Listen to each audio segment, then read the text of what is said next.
Đây là bác cũng nói là cái kinh nghiệm cá nhân đấy. Các cô, các chú cũng có nghe nói ngày trước là bác đã làm phụ bếp chứ không chưa được làm bếp. Làm phụ bếp này. Lúc đó bác là một vong quốc nô mà làm phụ bếp cho thực dân Pháp. Công việc thì rất là vất vả. Từ 5 giờ sáng đến 9-10 giờ tối. Mà là rửa những cái son nó lớn cao hơn người. Phải bắt ghế lên. Mình cu chun vào thế này mà rửa. Thế nhưng bác cứ học được. Bác cứ học được. Bác học được văn hóa, bác học được chính trị. Bởi vì sao? Là bởi vì bác có quyết tâm. Nói một cái dụ sớm trước 5 giờ là phải bắt đầu làm. Thì trước 5 giờ bác dậy viết mấy chữ. Thường là viết đầu chỉ viết 5 chữ thôi. Rồi sau chừng vài 3 tháng thì viết 10 chữ. Thí dụ khi bác học tiếng Anh viết 10 chữ. Vào tay đấy. Thế là vừa làm vừa học tối thế là thuộc được 10 chữ. Một ngày 10 chữ, 10 ngày 100 chữ, một tháng là 300 chữ, một năm là khá rồi đấy. Mà chỉ có chí thôi làm được.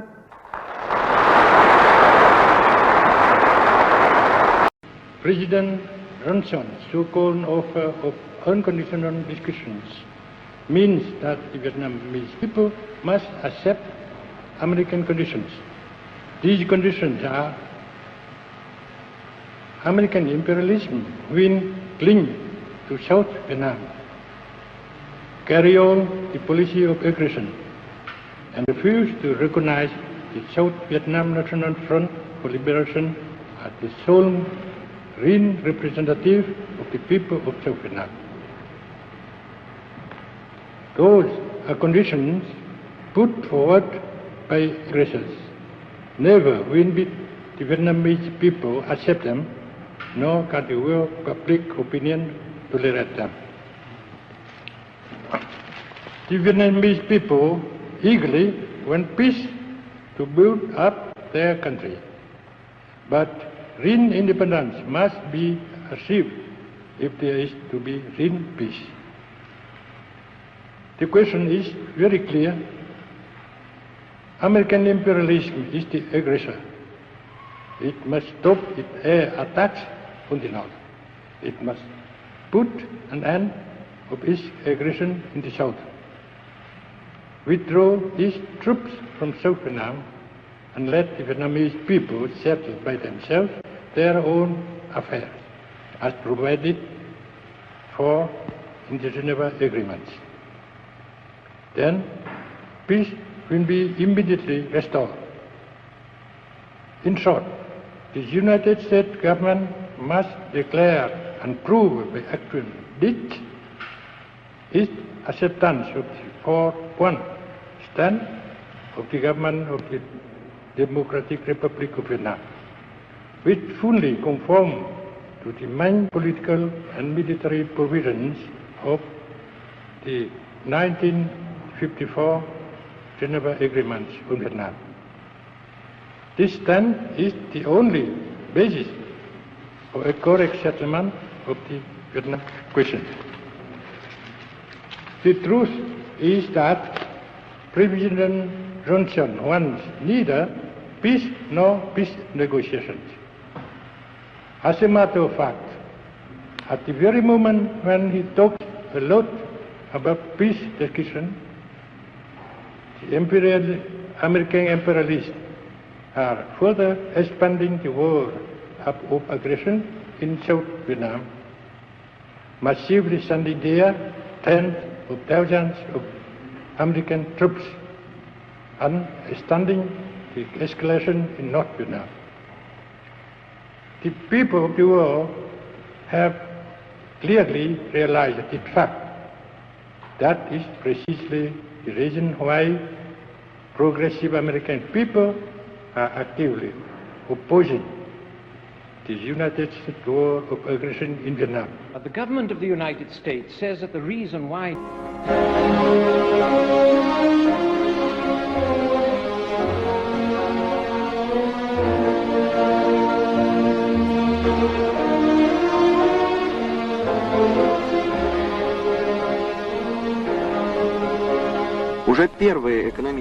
Ngay trong những thỏa thuận kinh tế đầu tiên giữa hai nhà nước Liên Xô và Việt Nam Dân Chủ Cộng Hòa đã quan tâm xem xét việc giúp đỡ toàn diện cho Việt Nam khôi phục và phát triển kinh tế, đặt nền móng vững chắc cho nền kinh tế xã hội chủ nghĩa của Việt Nam và thể hiện rõ nét nhất các nguyên tắc vĩ đại của Lenin về chủ nghĩa quốc tế vô sản.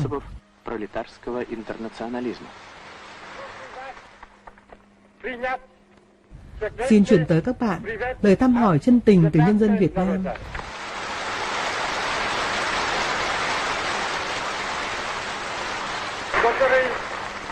Chúc các bạn đạt được nhiều thành tích to lớn.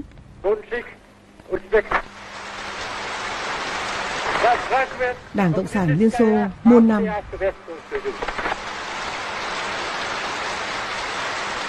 Tình hữu nghị giữa Liên Xô và nhân dân Việt Nam muôn năm. Tôi xin phép được chúc Đảng, Nhà nước và nhân dân Liên Xô đạt được nhiều thành tích chói lọi.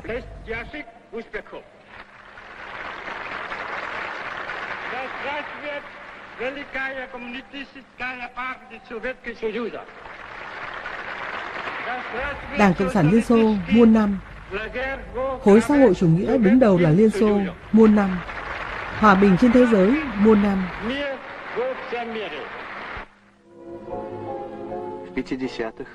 Trong những năm 50, Chủ tịch Hồ Chí Minh đã nhiều lần đến thăm chính thức và hữu nghị Liên Xô, tham dự các kỳ đại hội Đảng Cộng sản Liên Xô, hội nghị các đảng Cộng sản và công nhân diễn ra tại Moscow.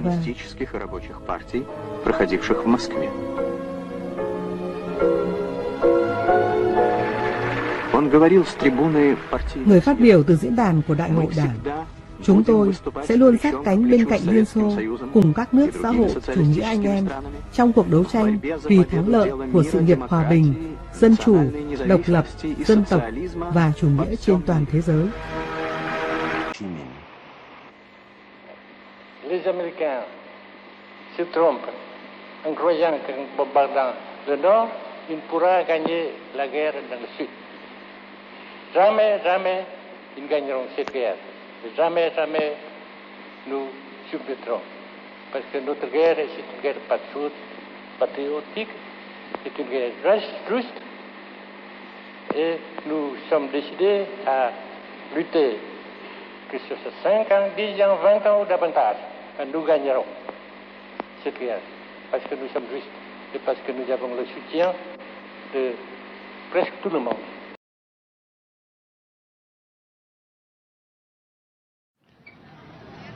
Hanoï, le carrefour de l'ancienne rue Paul Bert et du Petit Lac, à l'heure de la sortie d'usine.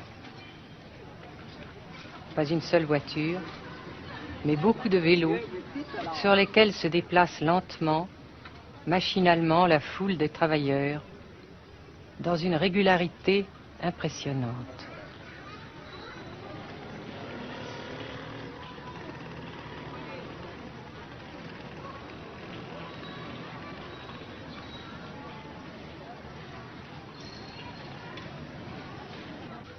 La sensation que ce pays est anormal ne nous a pas quittés au Nord-Vietnam. Anormal d'abord parce que toute vie individuelle a disparu au bénéfice d'un effort collectif extraordinaire. Dirigé d'une main de fer à l'intérieur d'un dispositif de sécurité draconien. Anormal ensuite parce que dans ce pays coupé en deux depuis 10 ans, un grand nombre de familles vivent le drame de la rupture qui alimente à sa façon la guerre du Sud. Est-ce que vous pensez, Monsieur le Président, qu'il y a une solution militaire à la guerre du Sud-Vietnam? Non. Parce que vous savez que le peuple Vietnam, c'est un. Et le pays du Vietnam, c'est un. Les Américains ont fait une guerre d'agression, comme qui dit, c'est une guerre non déclarée. Et, comme vous savez aussi, vous avez pu lire dans la presse, n'est-ce pas, bien, mondiale, que plus la guerre prolonge, plus les Américains et leurs valets, n'est-ce pas, comment dire ça,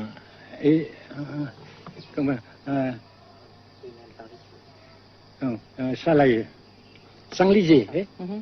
Et plus il supporte des échecs, comme vous savez récemment, n'est-ce pas?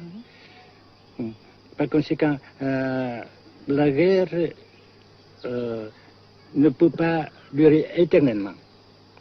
Et je suis très heureux que les politiciens haut placés français ont reconnu cela.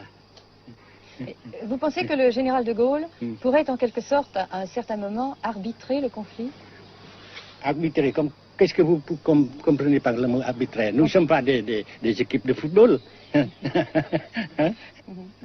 Mais au-delà des accords de Genève, si je ne me trompe, une idée du général de Gaulle est la neutralisation de tout le sud-est asiatique. Est-ce que c'est une idée qui vous semble intéressante? Comme j'ai déjà dit quelquefois, c'est une idée intéressante. Mais ça dépend encore de la volonté de ces peuples et la manière comment on procède à réaliser. C'est une grande question, n'est-ce pas? Et je ne peux pas dire que je suis d'accord. Et je ne dis pas que je ne suis pas d'accord, n'est-ce pas? Mais parce que vous dites, par exemple, vous dites fleurs. Fleurs, il y a beaucoup de sortes de fleurs. Il y a des roses, des blanches, des rouges, etc. Et il y a qui sont bons et d'autres qui ne sont pas bons. Mais on dit fleurs. Monsieur le Président, nous avons constaté avec chagrin qu'au cours de notre voyage au Nord-Vietnam, que l'influence française était devenue à peu près inexistante dans votre pays. Les moins de 25 ans ne comprennent plus du tout le français. Et je me demande si, à votre idée, des rapports peuvent se rétablir tels que la France continue à jouer une sorte de rôle culturel ici. Avec la France surtout et avec tous les autres pays. Nous voulons avoir une coopération amicale, culturelle, économique, etc. Mais je suis sûr que vous ne voulez pas avoir, n'est-ce pas, que la France ait l'influence qu'elle avait avant. C'est une autre chose. Naturellement, c'est une autre époque. Mais coopération culturelle, économique, qu'est-ce qu'il y a encore, sportive par exemple, oui. etc., n'est-ce pas, nous le désirons. Si la guerre se cristallise au sud et se poursuit encore pendant quelques années, pensez-vous que l'avenir économique du Nord-Vietnam soit viable? Je suis sûr que c'est non seulement viable, mais ça progresse. Parce que vous avez vu vous-même, vous avez constaté vous-même qu'ici, nous travaillons beaucoup, notre peuple travaille beaucoup, avec abnégation, n'est-ce pas, et avec dévouement, avec enthousiasme. Et d'un côté, nous travaillons pour, comment dirais-je, pour principalement, n'est-ce pas, de nos propres forces, de nos propres... Et aussi, nous avons, n'est-ce pas, l'aide fraternelle des pays socialistes, n'est-ce pas. Alors, nous, jusqu'ici et après cela, n'est-ce pas, nous avons déjà réalisé des progrès. Pas très grand comme nous voulons, mais nous avons réalisé des progrès. Et dans l'avenir, nous progressons de même. Mais vous mentionnez là l'aide des pays socialistes.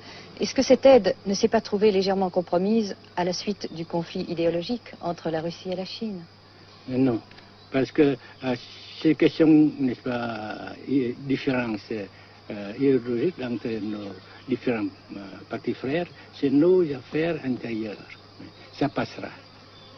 Et l'unité, ça se fera. Mais l'aide fraternelle continue et continuera. Et c'est très précieux pour nous.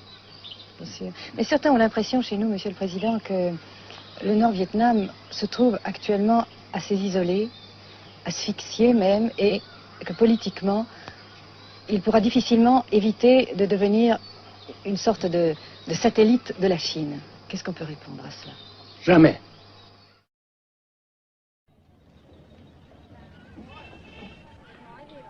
À Hanoï, la vie continue, malgré les alertes, malgré l'évacuation de plus de la moitié des habitants.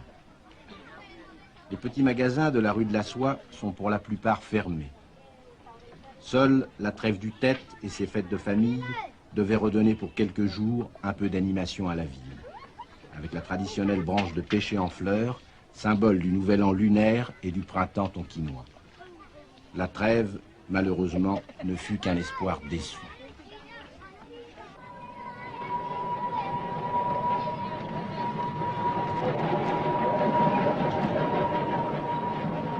Dans les rues, de grands panneaux de propagande donnent les informations de guerre, les statistiques officielles et quotidiennes des pertes américaines. Selon le gouvernement de la République démocratique du Vietnam, 1631 avions américains auraient été abattus au-dessus du Nord-Vietnam.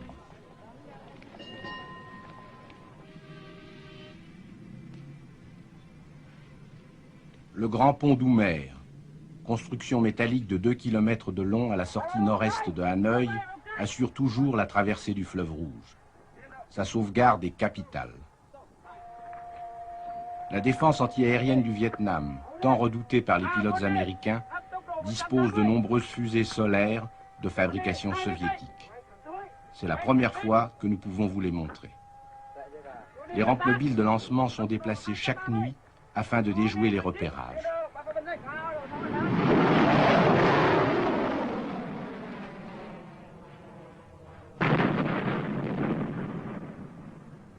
Selon les milieux officiels de Hanoï, 54 avions de l'US Air Force auraient été abattus en 1966 par la seule défense antiaérienne de la capitale.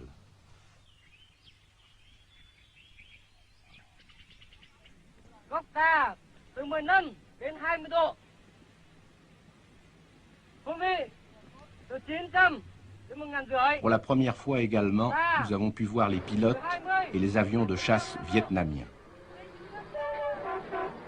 Pour la plupart, leur formation a été assurée en URSS.